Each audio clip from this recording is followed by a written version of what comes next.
Assalamualaikum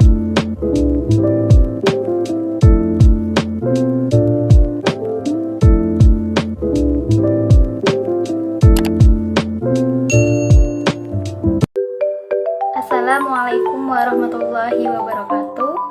Di video kali ini kami akan mepresentasikan hasil diskusi kelompok kami dengan judul Kepemimpinan dan Kepercayaan atau Leadership and Trust.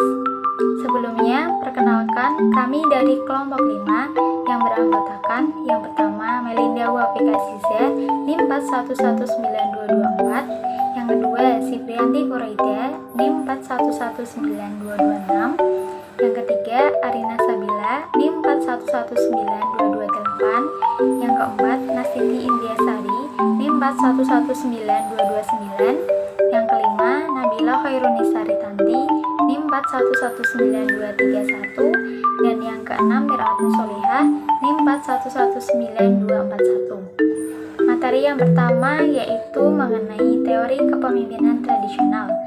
Kepemimpinan adalah sebuah hubungan yang mempengaruhi antara pemimpin dan pengikutnya.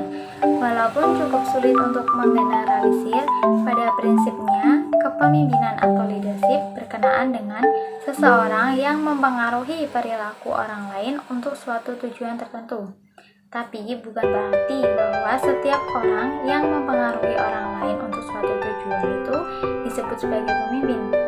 Nah, menurut Kadarusman tahun 2012 mengelompokkan kepemimpinan atau leadership menjadi 3 bagian, yaitu yang pertama self leadership atau memimpin diri sendiri, yang kedua team leadership atau pemimpin kelompok, dan yang ketiga organizational leadership atau pemimpin organisasi. Selanjutnya saya akan menjelaskan tentang teori kepemimpinan tradisional. Kepemimpinan tradisional atau kepemimpinan adat merupakan seseorang yang mampu mempengaruhi untuk bersama-sama melakukan aktivitas demi mencapai tujuan tertentu, di mana keberadaannya tanpa ada pejabat yang berkuasa. Tradisional erat kaitannya dengan tradisi atau tradisio yang artinya diteruskan. Tradisional merupakan suatu tindakan dan kelakuan suatu kelompok orang yang wujud suatu benda atau tindak laku sebagai unsur kebudayaan yang dituangkan melalui pikiran serta diteruskan dan dari satu generasi ke generasi lainnya. Ciri-ciri kepemimpinan tradisional sendiri yang pertama yaitu belum adanya pengetahuan dan teknologi. Yang kedua, semakin kecil dan diperkecilnya lingkungan masyarakat di daerah lainnya, maka rasa cinta pada rasa hidupnya akan semakin sulit diubah. Sedangkan yang ketiga yaitu kebudayaan yang terbentuk masih homogen. Selanjutnya yakni teori kepemimpinan modern. Teori kepemimpinan modern yang banyak mengadopsi dari pemikiran barat sejalan dengan teori kepemimpinan barat. Teori-teori kepemimpinan barat tersebut dibangun dari perspektif organisasional. Organisasi adalah sebagai kumpulan individu-individu yang sepakat bergabung dan mengupayakan pencapaian tujuan masing-masing melalui pencapaian tujuan organisasi. Kepemimpinan perspektif mempunyai pola kepemimpinan pertama, proses kepemimpinan bersifat formal dan rasional. Formal artinya pemimpin muncul melalui proses atau sistem baku yang berlaku di organisasi dan berjalan secara prosedur. Sedangkan rasional artinya ada kriteria yang digunakan untuk memilih dan mengukur keberhasilan aktivitas kepemimpinan modern. Berdasarkan teori kepemimpinan modern yang muncul belakangan menunjukkan bahwa untuk menjadi pemimpin yang sukses diperlukan kemampuan dan keterampilan untuk merumuskan visi serta mengimplementasikan visi tersebut ke dalam realitas organisasi, yang artinya bahwa seorang pemimpin harus mempunyai pengetahuan, keterampilan, dan kecerdasan yang diperlukan untuk melakukan berbagai analisis situasi dan informasi secara mendalam dan komprehensif. Menurut Greenleaf Center for Servant Leadership, model kepemimpinan yang sukses adalah yang menekankan kepemimpinan pada peningkatan pelayanan kepada orang lain, pendekatan holistik terhadap pekerja, memajukan rasa komunitas, dan berbagai kekuasaan dalam pengambilan keputusan. Pemimpin harus bernilai dan berkarakter untuk mendorong para pengikut untuk berkinerja dan berorientasi pada proses. Pemimpinan pada era modern ini mempunyai karakteristik sebagai berikut. Yang pertama, memiliki kemampuan dalam menetapkan arah dan tujuan.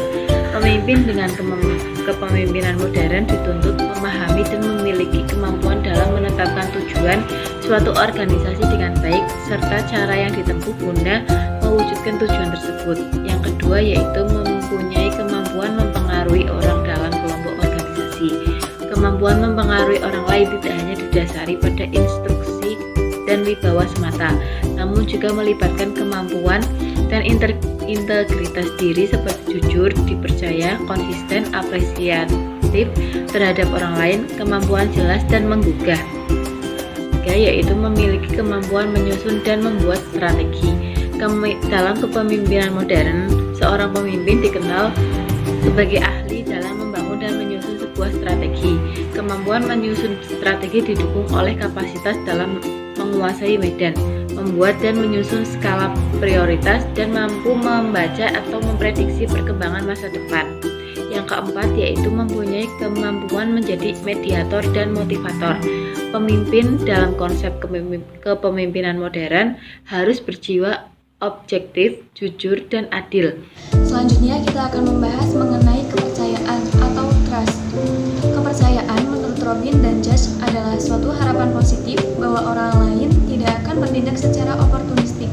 Istilah oportunistik merujuk pada risiko di dalam hubungan berbasis kepercayaan. Kepercayaan atau trust merupakan nilai yang paling dihargai dalam hubungan antar manusia. Dimensi kepercayaan pada organisasi diukur dari kepercayaan pada manajemen puncak sebagai representasi dari organisasi. Menurut riset dalam buku karya Sofia dijelaskan 5 dimensi kepercayaan. Yang pertama, integritas, kejujuran, honesty, dan bersikap sebenarnya atau truthfulness. Yang kedua, kemampuan, pengetahuan, dan keterampilan teknis. Yang ketiga, konsistensi, andal, dapat diramalkan, dan pertimbangan yang baik dalam menangani situasi. Yang keempat, kesetiaan, kesediaan melindungi dan menyelamatkan image seseorang. Yang kelima, keterbukaan, kesediaan berbagi gagasan dan informasi dengan bebas. Beberapa cara dapat dilakukan untuk membangun kepercayaan, seperti yang pertama, tunjukkan cara dalam bekerja, baik untuk kepentingan sendiri maupun untuk orang lain. Yang kedua, menjadikannya sebagai pemain tim. Yang ketiga, mempraktikkan keterbukaan. Yang keempat, bersikap adil. Yang kelima, memelihara keyakinan. Dan yang keenam, menunjukkan kompetensi yang dimiliki. Selanjutnya adalah jenis-jenis kepercayaan. Itu ada 3. Yang pertama adalah kepercayaan berbasis pencegahan, di mana didasarkan pada kekhawatiran akan terjadinya pembalasan dendam jika kepercayaan itu dikhianati maupun diingkari. Yang kedua adalah kepercayaan berbasis pengetahuan, di mana didasarkan pada kemampuan mendeskripsi perilaku seseorang yang bersumber dari pengalaman interaksi. Yang ketiga adalah kepercayaan berbasis identifikasi, di mana didasarkan pada pemahaman